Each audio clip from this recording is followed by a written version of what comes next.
Good evening. Thank you for tapping into Critical Thoughts. I'm your host, Braxton Smith. Joining me today via phone conversation is Jake Bird, the other admin to the website. Today is November 26, 2016, one day after Black Friday. And today we wanted to take a moment to talk about the discussions filling the Facebook news feeds here lately with the Calexit or California secession. They're wanting to secede now. So just go ahead and kick things off. I got you your racist flag here, you racist slave wanting Confederate fucks in California wanting to secede and start your own slave colonies. So here we have now a shoe on the other foot, right? You know, we had at one moment Texas wanting to secede when Obama became president, and now again shoe on the other foot. Now we have Trump, and now California is wanting to secede, and now we see that it really isn't a matter of racism. It's more so a matter of culture. We see this huge divide throughout America. There's actually a huge difference, and you know there's a lot of similarities between us, but there is a very blatant, obvious. It's almost like California and Texas are two totally different countries. Two totally different cultures that are constantly clashing with each other, and now you have this federal power coming down and implementing this all these executive orders, and now that we have Trump coming in office, people in California are worried of the same thing people in Texas were worried about, right? So now we realize it really isn't a matter of racism. It's just a matter of worrying about your cultures being completely overlooked by a federal encroachment. So what Jake and I wanted to talk about today was more so looking towards giving more power to the states, taking it away from the executive branch, taking it away from the federal government and giving powers back to the states. Because the thing is like we don't, seceding, I believe that every state should have the right ultimately to, if they find things are getting too crazy and too out of hand, they should have the right to secede. But before we go ahead and get crazy and out of hand like that, let's just try and understand that we do have our differences, but we can cooperate. And the way we do that is by letting the states allow what laws to implement on their people before getting all crazy like that. So before I go any further, Jake, did you want to throw in anything on that? Yeah, I mean, it's like you're saying, the way the Constitution was set up to begin with anyways, the federal government had an exhaustive, limited list of powers, and that's how they wanted it. They just wanted the government to focus more on keeping the union among the states, but not so much lording over them beyond the powers needed for that. You know, the de pluribus unum, out of many one, the melting pot idea is that there should be this common thread of basic principles of freedom and liberty among all the people of the states, but we're not just one people that are exercising our democratic power as a hive mind. We're of the many states. Once put, we were these United States of America. Now we say the United States of America, as in one whole collective, as you said, hive mind. But at one point, we were considered these United States of America, meaning every state had their own sovereignty because they realized they had their own culture separate from that of other states. That's the whole point of having separate states. But sorry to interrupt. Go ahead. And it's kind of the interesting thing because with the whole succession right now, it's about the electoral college, and the whole point about the electoral college is they designed that system to recognize it's not the whole unit of people that vote in the president, but it's the people of each state ruling how that state sees who should and shouldn't be the president. And it was designed at a time where they actually thought, for instance, powers when it comes to regulating, I don't know, marriage, voting laws, those types of things were for the states. what is culturally acceptable for business practices and freedom of association. That was for the states only.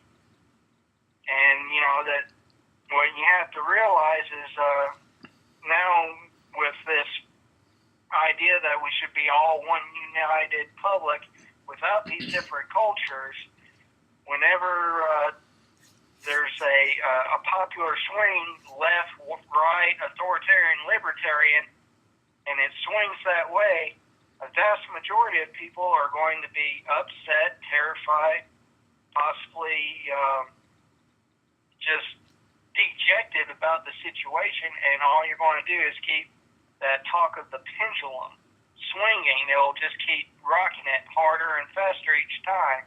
And what we need to do is to take away that power from the government so that we can, amongst ourselves, find better ways to relate with each other and not worry about the big hammer falling on us one day because we're not the group that managed to get the passion going.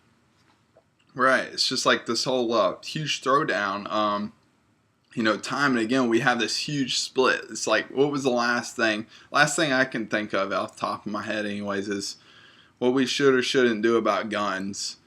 It's like, here you have people in California and people in the colonies, the Yankees, the New England. You had them talking about anti-gun legislation, and then you have the South saying, we do just fine with guns. And that's actually the debate we should be having. Should the federal government say that, the Constitution says that all, it's undisputed, there shall be no infringements on your Second Amendment rights to bear arms, versus should the states be allowed to, in their panic, invoke these laws that say, maybe this is a good idea. Maybe guns aren't right for our people, and maybe they can't handle this amendment responsibly, and they should have their weapons taken away. And rather than having a huge sweeping motion, just like completely blanket the whole nation, just have it in these little pockets. And that was the whole point of America to begin with, is that we had 50 states to try different things out. It was supposed to be the great experiment where each state had different policies, and then you see how they play out. And so, in that case, you have certain states that think that guns would be great, and then you have some that say guns are a really bad idea. So why not just let these states have their different policies and see how they plan out, rather than having a sweeping federal saying no to all of it. And that's the same can be applied with marijuana. Some states feel like it's okay. Some states feel like they should decide what you can or can't put into your body. And again, let people vote with their feet. I want to say it was George Washington said, let people move to whatever state they feel best encompasses their ideology, and let them live there and prosper. Some people will work better under different governments. So, in this case, here we have, like, why are we trying to just be one big cookie cutter policy? Why are we trying to force policies on each other? Let the states decide. Yeah, and that's a great point too, because in the beginning, the Bill of Rights pretty much only affected the federal government. That's what it was for. That's why with the First Amendment it says Congress shall not infringe.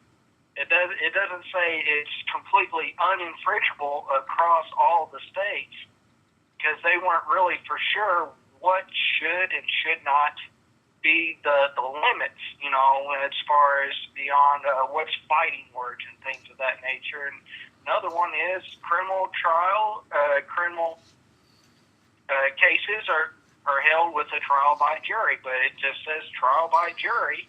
And one of the reasons why it just says that is because throughout all the different states, if you look at what is a jury, it could be 6 people, it could be 9 people, it could be 12 people. Some places didn't really have too many jury trials at the time across criminal or civil cases, and some of them had juries for both. It's just they wanted to make sure when it came to the federal government, and when they tried for criminal things, there would be a jury trial, a trial of your peers.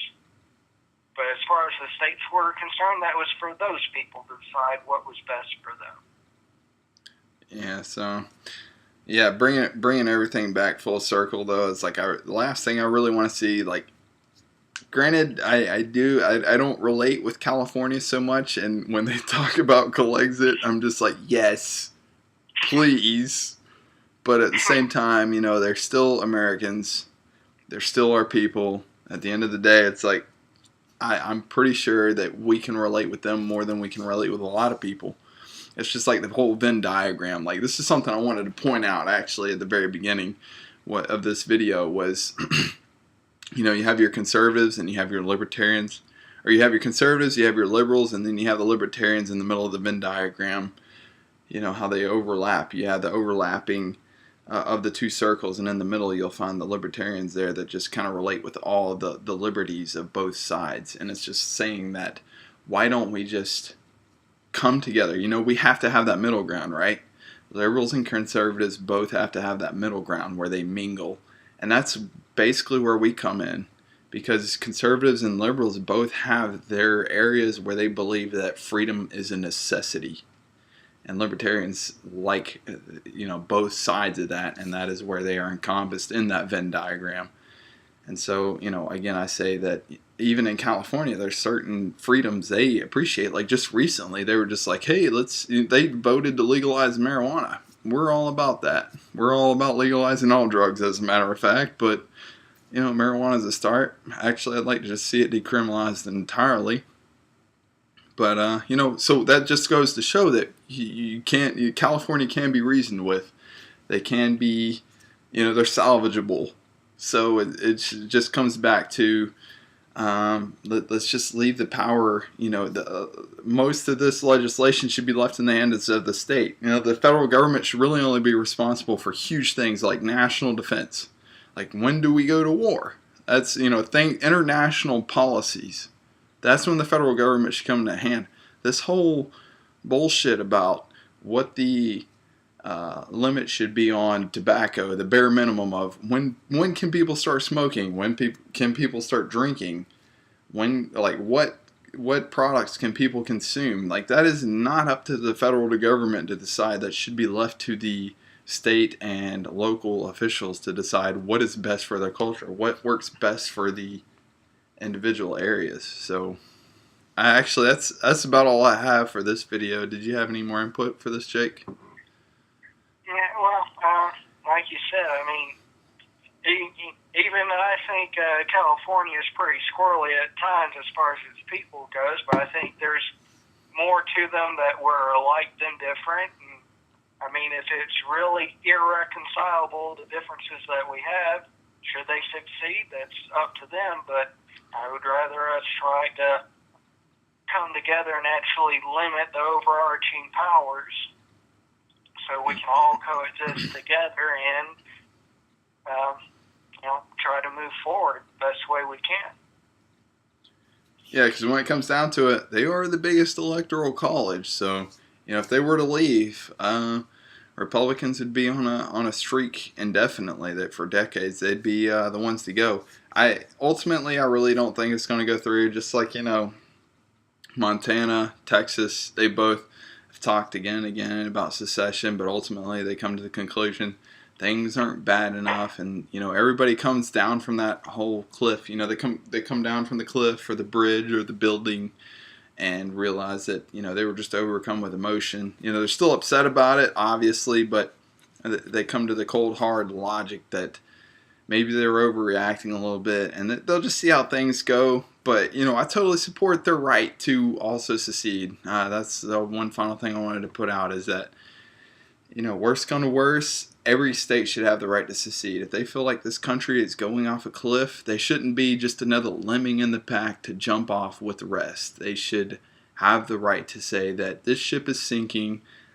I'm out of here. Good luck, guys. I'm going to have my Brexit moment. California, you're having a Brexit moment, right? Same thing I'm sure a lot of you weren't so keen on was the whole Brexit movement. But look at you now, you racist bastards. So yeah, but no. In all reality, though, sometimes it is justified. If that's what it takes to save yourself, that's why our founding fathers put in the Constitution to begin with. Is every state should have the right to decide. Is kind of like a little escape pod, the last resort. Is this what it takes to survive? And then maybe we can bring everybody else back from the brink, or whatever. So, any last thoughts, Jake? Or That's good. If anyone's got any more thoughts, comment on the video, get in touch with us, message us on our Facebook page. We're happy to hear from you. And as usual, thank you for tapping into Critical Thoughts. We're here to break through the white noise to bring you the media that matters.